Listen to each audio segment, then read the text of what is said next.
नमस्कार, स्वागत है साहित्यिक झरोका चैनल पर। आज हम करेंगे आचार्य रामचंद्र शुक्ल का निबंध उत्साह। आज हम उत्साह निबंध का सार इस वीडियो के माध्यम से जानेंगे। तो आइए प्रारंभ करते हैं। देखिए, उत्साह निबंध का सार मैंने यहाँ पर कुछ पॉइंटों के माध्यम से आपको बताने का प्रयास किया है। वैसे तो ये निबंध इतना छोटा नहीं है कि मैं इसे 5, 7, 10 मिनट के वीडियो में आपको बता पाऊँ, लेकिन फिर भी मेरा एक प्रयास है और उम्मीद करती हूँ कि इस प्रयास में मुझे सफलता अवश्य मिलेगी। देखिए, उत्साह नामक जो निबंध है ये एक मनोवैज्ञानिक निबंध है। सबसे पहले आपको ये पता होना चाहिए, उत्साह अमूर्त भाव है, मन का भाव है जिसे हम ना देख सकते हैं ना छू सकते हैं, हम केवल अनुभव कर सकते हैं। यानी एक अमूर्त भाव का मनोवैज्ञानिक विश्लेषण किया गया है। यानी मनोवैज्ञानिक तरीके से उत्साह के भाव का विश्लेषण किया गया है। तो उसी के बारे में आज यहाँ पर जानेंगे। देखिए, आचार्य रामचंद्र शुक्ल की, मैं इसके साथ साथ इनकी जो मुख्य बातें हैं वो आपको बताती जाऊंगी और इन पंक्तियों पर आप अपना ध्यान केंद्रित रखें। लेखक क्या मानता है कि मनुष्य के मन में साहसपूर्ण आनंद की जो उमंग है उसे क्या कहा जाता है? उत्साह कहा जाता है। यानी जब साहस, देखिए दो बातों को जोड़ना है, एक तो आनंद, आनंद और दूसरा साहस। जब ये दोनों बातें जुड़ जाती हैं तो क्या बनता है? तब उत्साह बनता है। बस आपको ये ध्यान में रखना है। उत्साह कब होगा?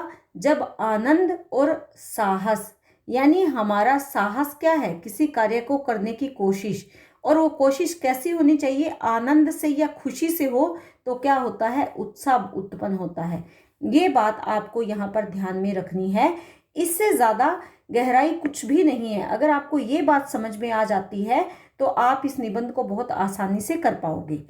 यहाँ पर साहसपूर्ण आनंद की उमंग को उन्होंने क्या कहा है? यानी जब साहस के साथ हम किसी कार्य को करते हैं, और वो कब? जब हमें उसमें खुशी मिलती है, आनंद मिलता है, तो क्या बनता है? तब उत्साह उत्पन्न होता है। ये आप ध्यान में रखेंगे।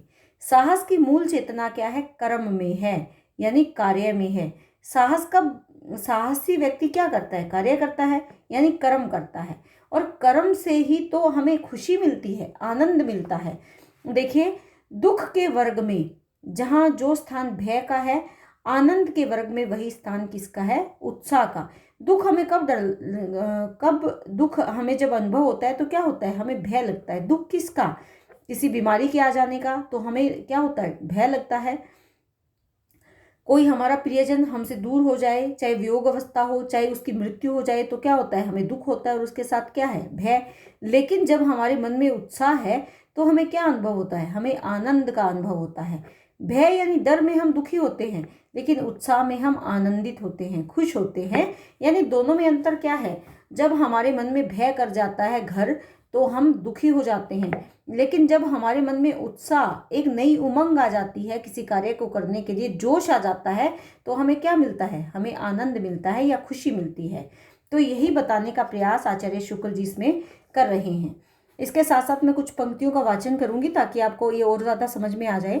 मूल अनुभूति दुख से उत्पन्न होने वाले भय, क्रोध आदि भावों में जो स्थान भय का है, वही सुख की अनमूल अनुभूति से उत्पन्न होने वाले श्रद्धा, प्रेम, उत्साह आदि भावों में उत्साह का है। देखिए, दुख में जब हम दुख होता है तो क्या लगता है? भय लगता है, गुस्सा आता है। तो लेकिन जब सुख होता है तो क्या होता है? श्रद्धा का भाव आता है। जैसे हम सुखी हैं या खुश हैं तो भगवान के प्रति, अपने बड़ों के प्रति श्रद्धा का भाव आता है, प्रेम का भाव आता है, और उत्साहित भी हम होते हैं, यानी उत्साह का भाव भी आता है। कार्य करने में पूर्ण तत्परता और आनंद का अनुभव उत्साह का मूल लक्षण है। वही बात कि जब हम किसी कार्य को तत्पर होकर साहस के साथ करेंगे तो हमें आनंद अनुभव होगा, और वही आनंद उत्साह में बदल जाता है। कर्म सौंदर्य के उपासक ही सच्चे उत्साही कहलाते हैं। यानी कर्म में जो विश्वास रखते हैं, कर्म क्या है? काम। यानी कर्म में जो विश्वास रखते हैं वही सच्चे उत्साही कहलाते हैं। उत्साह में कष्ट और हानि सहने के लिए मनुष्य हमेशा तत्पर रहता है। यानी जो उत्साही व्यक्ति है, जिसको किसी कार्य करने के लिए जोश है, वो डरता नहीं है, किसी भी भय से, किसी भी कष्ट को सहने के लिए तैयार रहता है। जैसे एक वीर योद्धा को अगर युद्ध भूमि में भेज दिया जाए तो वो जानता है कि हो सकता है वो वहां से लौटकर वापस ना आए, लेकिन कहीं पर भी उसका उत्साह कम नहीं होता। वो उसी जोश के साथ युद्ध के मैदान में पहुंच जाता है। इसी कष्ट और हानि के भेद से उत्साह के भी कई भेद हो जाते हैं। जैसे युद्धोत्साह, किसी विकट कार्य, युद्धोत्साह यानी युद्ध में उत्पन्न होने वाला उत्साह, किसी विकट कार्य करने अथवा रूढ़ियों को तोड़ने के प्रति उत्साह, दया या दान के प्रति उत्साह आदि। परंतु इन सभी प्रकार के उत्साहों में कष्ट और हानि के साथ आनंदपूर्ण प्रयत्न जरूरी है। देखिए, चाहे हम युद्ध भूमि में जाएं तब भी हमें क्या करना होगा, हमें आनंद के साथ उस हानि होने वाली हानि को या अपने कर्म पर ध्यान देना होगा। हमें किसी चीज का डर ना रहे, वही युद्ध में होने वाला उत्साह है। इसके साथ साथ अगर हम करें यहाँ पर दया, दया के समय उत्साह क्या है, हमें किसी दूसरे पर दया आई और उस दया में हम उसकी सहायता करने के लिए किसी प्रकार की कोई हानि उठाने से ना डरें और हम अपने दया भाव को अभिव्यक्त करें। दानी व्यक्ति कैसे उत्साह व्यक्त कर सकता है, जब मान लीजिए उसके पास एक ही रोटी है, ऐसा नहीं है कि उसके पास 10 रोटी है, 10 में से एक उसने किसी को दे दी तो वो बड़ा दानवीर हो गया, नहीं। अगर किसी के पास एक ही रोटी है और वो उसने किसी दूसरे भूखे व्यक्ति को दे दी तो वो कौन है, वही दानवीर है, वही असला, उसी को जो वास्तविक आनंद या वास्तविक उत्साह है उसी को मिलेगा जिसके पास एक रोटी है और वो भी उसने किसी को दे दी। ये क्यों मिलेगा, क्योंकि उसने साहस दिखाया है।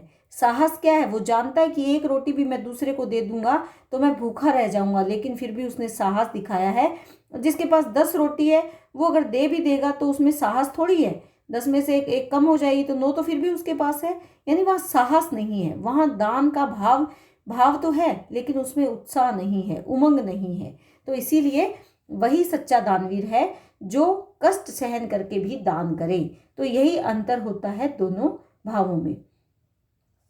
इन उत्साह में युद्धोत्साह सबसे प्राचीन और प्रधान है, यानी युद्ध के समय में जो उत्साह दिखाने का भाव है यह सबसे प्राचीन है, क्योंकि पुराने समय से हम सुनते चले आ रहे हैं कि हमारे जो वीर योद्धा थे वो रणभूमि में जाते समय कतई डरते नहीं थे, बिल्कुल भी उनके मन में भय नहीं था, क्योंकि उनमें साहस और प्रयत्न दोनों का उत्कर्ष था। साहस और प्रयत्न यानी साहस के साथ प्रयास करना, ये किसके अंतर्गत आता है, युद्ध के अंतर्गत आता है। साहसी होकर प्रयास करना जीतने का, लेकिन उसमें चाहे हार मिले लेकिन फिर भी डर का भाव उनमें नहीं होता। केवल कष्ट सहन करने में उत्साह नहीं होता, इसके साथ आनंदपूर्ण प्रयत्न या उसके लिए प्रयास करना ही उत्साह कहलाता है। बिल्कुल वैसे ही जैसे आपकी पुस्तक में उदाहरण दिया है कि बिना बेहोश हुए कोई फोड़ा यानी कोई घाव जो बड़ा नासूर बन गया है उसको चिरवाना साहस तथा कठिन से कठिन प्रहार सहकर भी अपने स्थान से न हटना, ये धीरज या धैर्य कहा जाता है। इस साहस तथा धीरज को उत्साह तभी कहा जाएगा जब कर्ता इन कर्मों को आनंद के साथ करेगा। यानी कोई भी अपना फोड़ा खुशी से नहीं चिरवाएगा, मजबूरी में चिरवाएगा। क्यों, ताकि वो नासूर जल्दी से ठीक हो जाए, वो जख्म जल्दी से ठीक हो जाए। तो वहाँ धैर्य है, उस बीमारी से छुटकारा पाने के लिए वहाँ खुशी नहीं है, इसीलिए वो उत्साह नहीं है, वो धैर्य कहलाएगा।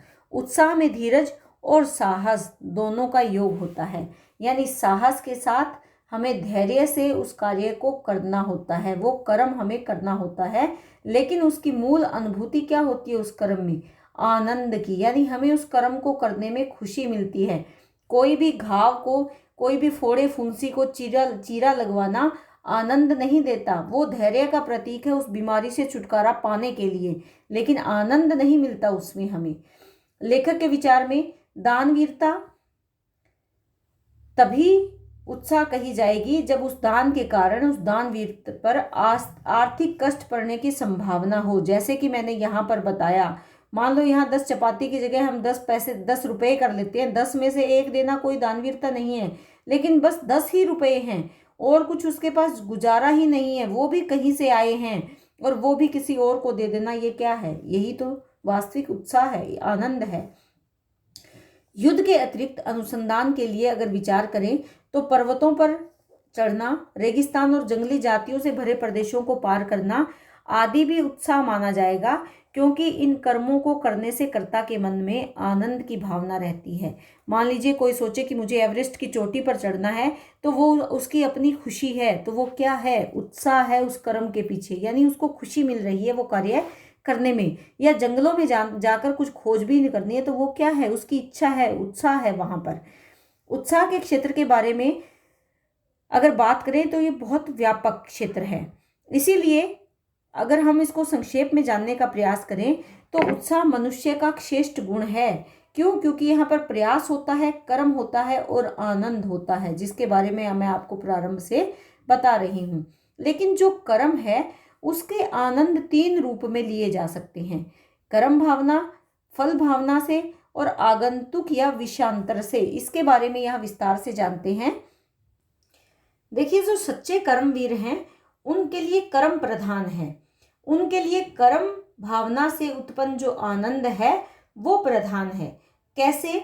जैसे मान लीजिए उनको अपने कार्य करने में आनंद आता है तो उस कार्य में वो साहस का साथ देंगे, यानी साहस से वो कार्य करेंगे।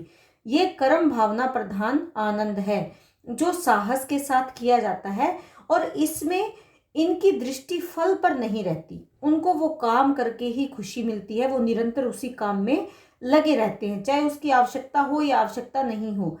मान लीजिए किसी की इच्छा है कि मुझे माउंट एवरेस्ट पर चढ़ना है, तो वो निरंतर प्रयास करेगा। एक बार अगर नहीं चढ़ पाएगा, सफल नहीं हो पाएगा, तो वो उत्साहित रहेगा, हतोत्साहित नहीं होगा, निराश नहीं होगा। वो दोबारा से उसी उत्साह के साथ दोबारा से वहां जाएगा और उन ऊंचाइयों को चढ़ने का प्रयास करेगा। तो वहां पर क्या है, कर्म प्रधान है, यानी उस कर्म से उसे आनंद मिलता है और वो कैसे करेगा, साहस के साथ उस कार्य को करेगा। जो फल भावना से प्राप्त आनंद है उसमें कार्य करने वाले की मुख्य जो इच्छा है वो क्या है, उस कार्य को करने से प्राप्त फल। जैसे आप लोग एग्जाम डेज में पढ़ते हो तो आपको उस पढ़ने में आनंद नहीं आता, आपका मुख्य जो उसमें उद्देश्य है वो है अंकों की प्राप्ति। यानी आप जो पढ़ते हो वो फल प्राप्ति के लिए पढ़ते हो। फल क्या है, अंक। वहां पर वो कार्य करके आप आनंद नहीं ले रहे हो, तो वो क्या है, फल भावना से जो प्रभावित आनंद है या फल भावना का उत्साह है।